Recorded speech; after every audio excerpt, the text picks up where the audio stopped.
How's it going, folks? Time for a bit of an update. I've been a bit slack of late. I haven't been slack, I've been busy, to tell you the truth. We haven't got much further on this little hoop house here. I'll just run through a few projects we got on the go. I've got the cloth, the veggie net for this hoop house, but I've also bought some wriggle wire tracks. Just because when I've zip tied veggie net and shade cloth on in the past, it damages it, and the veggie net's a little bit finer, so I thought I'd use some wriggle wire this time. So I've ordered some that will go down the bottom there, and I've also got some top hat that I've brought back up from our last trip down south. So I'll be making a frame around the bottom, and the wriggle wire will be connected to that. We haven't needed to protect from the chooks because the chooks have been locked up, but we have had a few caterpillar attacks. That's some that bee squished the other day. I can't see any more on here. But yeah, we have had one load of the cluster caterpillar attacks on there. So I'm not too happy about that. Oh, actually, there's some fresh holes there. And I can't see the caterpillar. I'll give it just a general squishing. And there's some more here. Oh, I can see the caterpillar here. Just a baby. I'd say that's a cabbage butterfly. But yeah, so these really do need to be covered up. Hopefully the track will be here early next week. Bianca's peas, as you can see, some got munched off. So Bianca sowed some more out there, plus some of the other existing ones just to fill in the gaps. But some of the existing ones have popped up there nicely. The daikon are going really well. And she wasn't too happy about the germination rate on the beetroot, and she's already sowed out another row over there.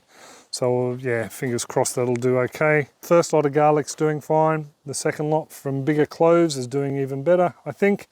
They just look a little bit more robust than the first ones that went in. So pretty chuffed about that.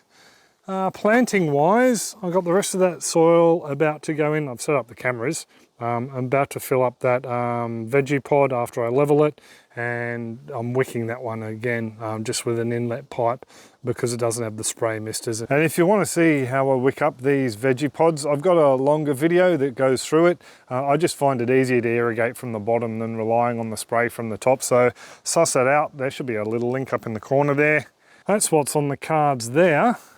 The potatoes, 2 are going fine, 1 hasn't sprouted yet, so not too happy about that, but I do have some more that I'm chitting as well.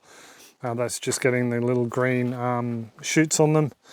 Over here, we have what is the beginning of a chicken caravan. We were going to make up one like the chickshaw. I don't know if you know, what's the fella's name? I've drawn a blank. I can see his face, his beard.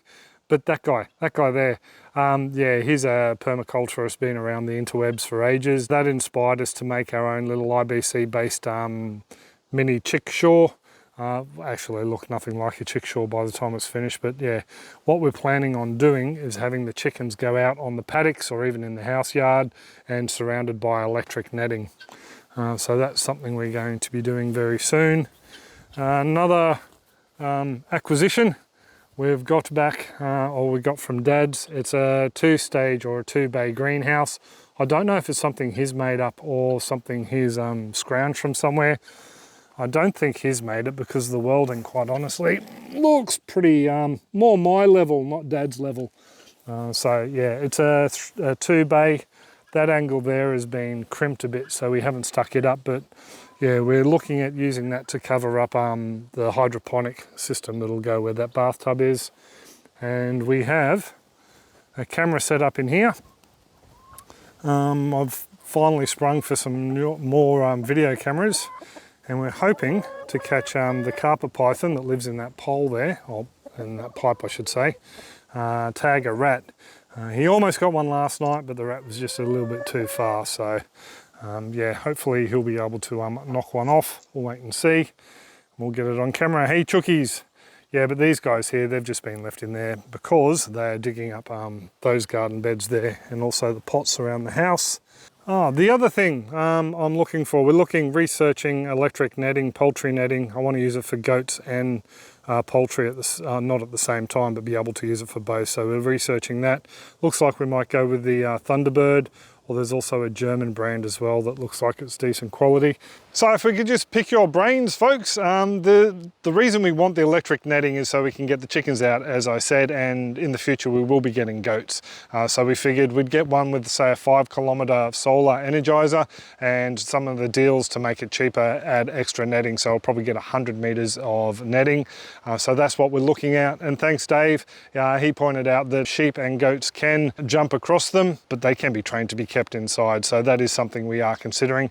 The main purpose of them, for the chickens at least anyway, is just to keep the foxes out during the twilight hours, and at night they're protected by the fox light anyway, so we're pretty happy with how the fox light's going. It's that little yellow thing over there.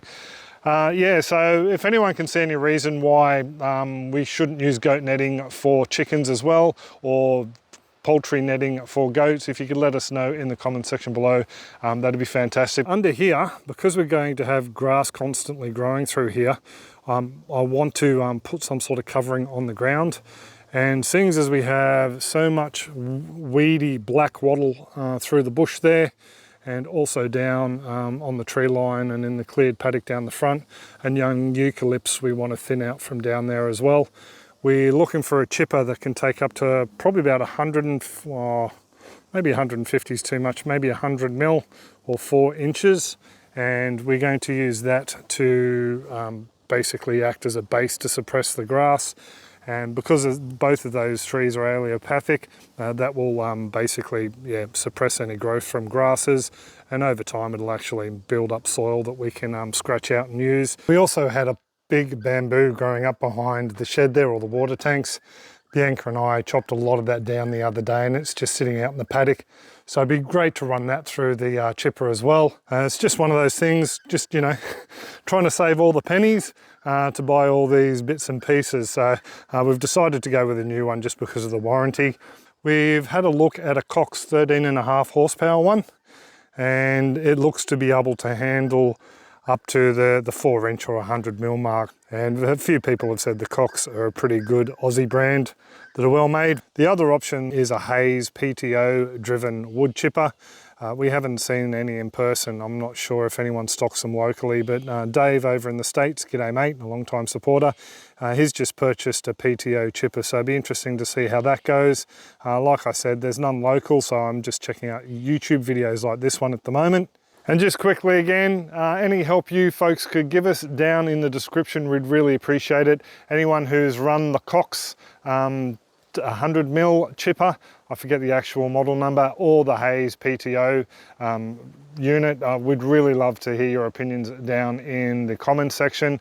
And also anyone who has used other brands here in Australia that you know are available, even you folks in the States, if you want to help out others with your suggestions down below, that'd be fantastic. And just a heads up, I have seen Mark from Self-Sufficient Me's videos. Thank you very much for everyone who suggested I go check out Mark's channel. I do watch him every now and then. And for those folks who are worried, there is a watertight connection under there. I definitely don't want that to short circuit and blow the camera, because I would love to get some footage of that carpet tagging a rat in there. We were going to use this as the mobile chicken caravan slash tractor, but we've decided not to now, because I only need somewhere where they're going to be at night with food, the water, and possibly a dust bath attached to it with some diatomaceous earth in it. So yeah, still in the design phase of that. I would love to go and grab some, haven't done the pump cover yet either. I would love to go and grab some lumber to fix that. Sorry, I'm rushing this a bit too. I think we're about to get some rain. The reason I haven't gone in yet is because we have a coolant leak in the BT50. We got to about 3 kilometers of the home down in Ipswich, and the temperature gauge was going straight to hot and then to cold, straight to hot and then to cold. And what had happened is we had, there's a crack in this little pipe here. Apparently when people change the air filters on these, they can be a bit rough. They bang this and it can snap them when they get a bit old. Obviously this is a new one, so we swapped that out. We lost all bar about 2-3 litres of coolant when we had the mechanic came out. trying to diagnose what was wrong over there where the drip is coming from, because we saw that as well. You put in roughly 5 litres anyway to top the old reservoir back up. We ended up running it around for a day, went over and visited Bianca's mum, and by the time we got home the coolant reservoir was pretty low again. The crack had been made even worse. So on the Sunday, Hanu and I went for a bit of a drive down towards Dreamworld on the Gold Coast and picked up a new one of these from a Repco.